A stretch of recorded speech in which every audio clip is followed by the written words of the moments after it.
오늘 말씀은 빌립보서 1장 1절에서 2절입니다. 그리스도 예수의 종 바울과 디모데는 그리스도 예수 안에서 빌립보에 사는 모든 성도와 또한 감독들과 집사들에게 편지하노니, 하나님 우리 아버지와 주 예수 그리스도로부터 은혜와 평강이 너희에게 있을지어다. 아멘.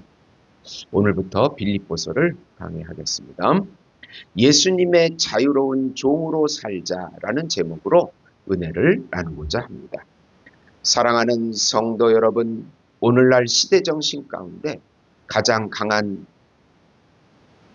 흐름의 하나는 자기 자신이 왕이 되라는 것입니다. 칼빈은 이것을 맹목적 자기애라고 표현했습니다. 세상은 말합니다. 내가 원하는 대로 살아라. 내 감정이 진리다. 누구에게도 얽매이지 말라. 너 자신만을 위해 살아라. 그래서 사람들은 자유를 외치지만 실제로는 자기 욕망의 노예가 되어 살아갑니다. 맹목적 자기애는 커지는데 영혼은 점점 공허해지는 것입니다. 자기를 높이지만 마음에는 평강이 없습니다. 그러나 성경은 전혀 다른 길을 보여줍니다. 바울은 자신을 그리스도 예수의 종이라고 소개합니다. 당시 종은 가장 낮은 신분이었습니다. 그런데 바울은 부끄러워하지 않았습니다. 오히려 가장 큰 영광으로 여겼습니다. 왜입니까? 예수님의 종이 될 때 비로소 참 자유를 누리기 때문입니다. 오늘 본문을 통해서 하나님께서 우리에게 주시는 은혜를 함께 살펴보겠습니다. 우선 우리는 세상에서 맹목적 자기애에 빠진 왕이 아니라 예수님의 자유로운 종의 신분으로 살아가라는 것입니다. 빌립보서는 감옥 안에 있는 사도 바울이 빌립보 교인들에게 쓴 편지입니다. 바울은 자기를 그리스도 예수의 종으로 소개합니다. 자기의 개인적인 권위를 내세우지 않습니다. 충분히 권위를 내세울 수 있지만 예수님의 종으로만 인식하고 있습니다. 그것은 바울이 철저하게 예수님의 핍박자로 살다가 다메섹 도상에서 예수의 공로와 값과 순종과 은혜로 구원을 받았다는 것을 깨달았기 때문입니다. 이 세상에 살면서 자신이 누구인지 아는 것은 중요합니다.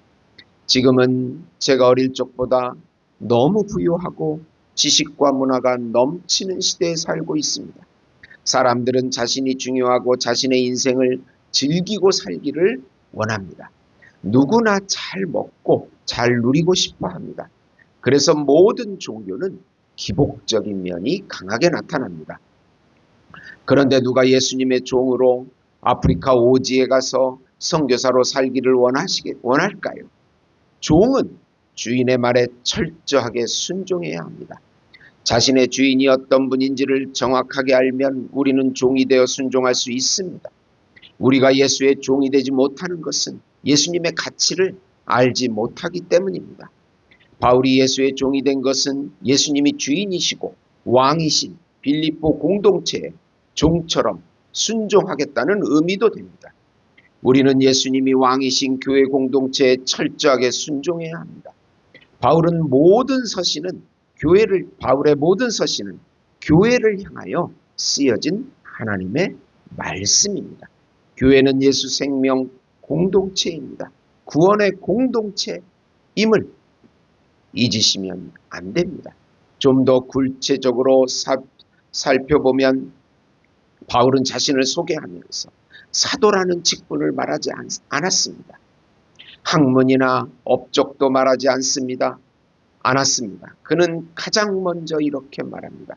그리스도 예수의 종 바울과 디모데는, 여기서 종이라는 단어는 헬라어로 둘로스입니다. 단순한 직원이나 일꾼이 아니라 주인에게 완전히 속한 존재를 뜻합니다. 그런데 놀라운 것은 바울이 이것을 억지로 말하지 않았다는 것입니다. 그는 기쁨으로 자신을 그리스도의 종이라고 고백했습니다. 왜 그렇습니까? 예수님의 종이 되는 것이 진짜 자유이기 때문입니다. 세상은 자유를 자기 마음대로 사는 것이라고 생각합니다. 그러나 죄 가운데 있는 인간은 결국 욕망의 노예가 됩니다. 요한복음 8장 34절에서 예수 그리스도께서는 말씀하십니다. 죄를 범하는 자마다 죄의 종이라. 사람은 스스로 왕이 되려 하지만 결국 돈의 종, 쾌락의 종, 명예의 종, 불안의 종이 됩니다. 오늘날 많은 사람들이 SNS 속 비교의 노예로 살아갑니다. 남보다 더 인정받고 싶어하고 더 성공해 보이고 싶어합니다. 그러나 끝없는 비교는 영혼만 지치게 만들 뿐입니다. 전도서 2장에서 솔로몬은 세상의 모든 부귀 영화를 누려보았습니다. 그러나 마지막에 이렇게 고백합니다. 헛되고 헛되며 헛되고 헛되니 모든 것이 헛되도다. 자기 자신이 왕이 된 삶의 결론은 공허입니다. 그러나 예수님의 종으로 사는 삶은 다릅니다. 마태복음 11장 28절에서 30절에 예수님은 말씀하십니다. 수고하고 무거운 짐진 자들아 다 내게로 오라. 내가 너희를 쉬게 하리라. 세상은 내가 모든 것을 책임져라 라고 말하지만 예수님은 내가 모든 것을 책임지고 너를 붙들겠다라고 말씀하십니다. 어느 청년이 성공만 바라보며 살았습니다. 좋은 직장, 높은 연봉, 사람의 인정만 따라갔습니다. 그러나 결국 우울증과 공허함 속에 무너졌습니다. 그러던 어느 날 교회에서 이런 말씀을 듣게 되었습니다. 너는 내 인생의 주인이 되려고 애쓰지만 사실은 무거운 짐을 혼자 지고 있었다는 것입니다. 그 청년은 그때부터 예수님께 인생의 주권을 맡기기 시작했습니다. 그리고 이렇게 간증했습니다. 처음에는 마음의 평안이 찾아왔습니다. 내가 왕이 되려고 할 때는 늘 불안했는데 예수님을 주인으로 모시니 자유가 생겼습니다. 사랑하는 성도 여러분, 진짜 자유는 내 마음대로 사는 것이 아닙니다. 참 자유는 예수님 안에서 사는 것입니다. 갈라디아서 2장 20절입니다. 내가 그리스도와 함께 십자가에 못 박혔나니 그런즉 이제는 내가 사는 것이 아니요 오직 내 안에 그리스도께서 사시는 것이라. 사도 바울은 감옥에 갇혀 있으면서도 자유로웠습니다. 왜입니까? 몸은 갇혀 있었지만 영혼은 예수 안에서 자유로움을 누렸기 때문입니다. 반대로 헤롯 왕은 궁전에 살았지만 두려움의 노예였습니다. 자기 왕자를 지키려고 갓난아기 2살 아래 어린 아기, 태어난 아기들을 다 죽여버렸습니다. 왕처럼 살아도 죄의 종이면 불행합니다. 종처럼 살아도 예수 안에 있음은 자유합니다. 로마서 6장 22절은 말씀합니다. 이제는 너희가 죄로부터 해방되고 하나님께 종이 돼. 예수님의 종은 억압당하는 존재가 아닙니다. 은혜 안에서 살아가는 자유로운 존재입니다.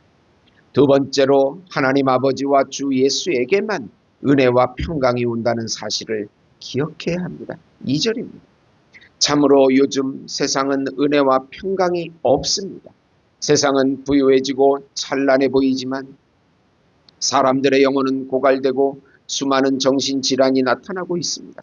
돈에 대한 압박, 미래에 대한 불안, 4차 혁명시대, 세대 간의 갈등, 남녀 갈등, 참으로 우리의 미래는 불안할 수밖에 없습니다. 순간적인 쾌락은 세상에서 얻을 수 있습니다. 그러나 어디에서 은혜와 평강을 찾을 수 있을까요? 오직 아버지 하나님과 예수님의 은혜로만 얻을 수 있습니다. 인간의 영혼을 창조하신 하나님께서 우리의 영혼에 평강과 은혜를 주십니다. 아무리 세상을 쫓아다녀도 결국 허무와 절망뿐입니다. 결국 하나님을 믿고 의지하는 교회 공동체에서만 평강과 안식을 얻을 수 있습니다. 우리는 이 사실을 잘 알고 교회를 사랑하고 그 안에서 평강과 은혜를 누려야 하는 것입니다. 사랑하는 성도 여러분, 세상에 절대로 속지 마세요. 세상은 찬란해 보이지만 결국은 허무할 뿐인 것입니다. 좀 더 구체적으로 살펴보면 바울은 평강의 근원을 분명히 말합니다. 참된 은혜와 평강은 세상에서 오는 것이 아니라 하나님 아버지와 주 예수 그리스도로부터 온다는 것입니다. 오늘날 사람들은 평안을 얻기 위해 많은 것을 붙듭니다. 돈을 가지면 평안할 줄 압니다. 건강하면 평안할 줄 압니다. 인정받으면 행복할 줄 압니다. 그러나 세상이 주는 평안은 오래가지 못합니다. 주식이 흔들리면 불안해지고 건강이 무너지면 두려워지고 관계가 깨지면 마음이 흔들리고 무너져 버립니다. 하지만 예수님이 주시는 평강은 환경을 초월합니다. 요한복음 14장 27절입니다. 평안을 너희에게 끼치노니 곧 나의 평안을 너희에게 주노라. 세상은 문제없는 상태를 평안이라고 말하지만 성경은 하나님이 함께 하시는 상태, 예수님과 연합된 상태를 평안이라고 말합니다. 사도 바울은 감옥 안에서도 찬송했습니다. 사도행전 16장에서 바울과 실라는 매를 맞고 감옥에 갇혔습니다. 그런데 한밤중에 찬송했습니다. 세상 기준으로는 절망해야 할 상황입니다. 그런데 어떻게 찬양할 수 있습니까? 그들의 평강은 환경에서 오지 않았기 때문입니다. 하나님에게서 오는 은혜와 평강을 그들은 붙들고 있었던 것입니다. 어느 성도님은 암 판정을 받았습니다. 처음에는 너무 두렵고 원망이 생겼습니다. 그런데 병실에서 매일 말씀을 읽고 기도하면서 마음이 달라졌습니다. 그분은 이렇게 고백했습니다. 병은 아직 있는데 마음에는 설명할 수 없는 평안이 생겼습니다. 빌립보서 4장 7절입니다. 모든 지각에 뛰어난 하나님의 평강이 그리스도 예수 안에서 너희 마음과 생각을 지키시리라. 하나님의 평강은 상황을 먼저 바꾸기보다 우리 마음을 붙드십니다. 또한 바울은 은혜와 평강이라고 말합니다. 순서가 중요합니다. 은혜가 먼저고 평강이 나중입니다. 하나님의 은혜를 경험한 사람만, 중생한 사람만 참 평강을 누릴 수 있습니다. 죄의 문제가 해결되지 않으면 진짜 평안은 없는 것입니다. 자기 노력으로 평안이 오지 않습니다. 그래서 예수님은 십자가에서 우리 죄를 대신 담당하셨습니다. 로마서 5장 1절에 그러므로 우리가 믿음으로 의롭다 하심을 받았으니 우리 주 예수 그리스도로 말미암아 하나님과 화평을 누리자. 십자가는 하나님의 원수되었던 우리를 화목하게 만든 사건입니다.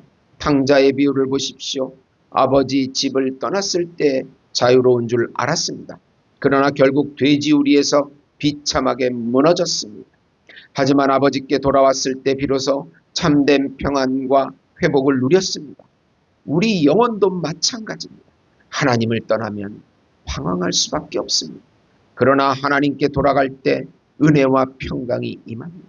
이사야 26장 3절입니다. 주께서 심지가 경고한 자를 평강하고 평강하도록 지키시리니. 사랑하는 성도 여러분, 세상은 우리에게 스스로 왕이 되라고 말합니다. 그러나 그 길의 끝에는 공허와 불안과 절망과 죽음뿐입니다. 하지만 예수님의 종으로 살아가는 사람은 참 자유를 누립니다. 왜냐하면 우리 삶의 주인이 예수님이시기 때문입니다. 또한 진정한 은혜와 평강은 오직 하나님 아버지와 주 예수 그리스도로부터 옵니다. 세상은 흔들려도 하나님은 흔들리지 않으십니다.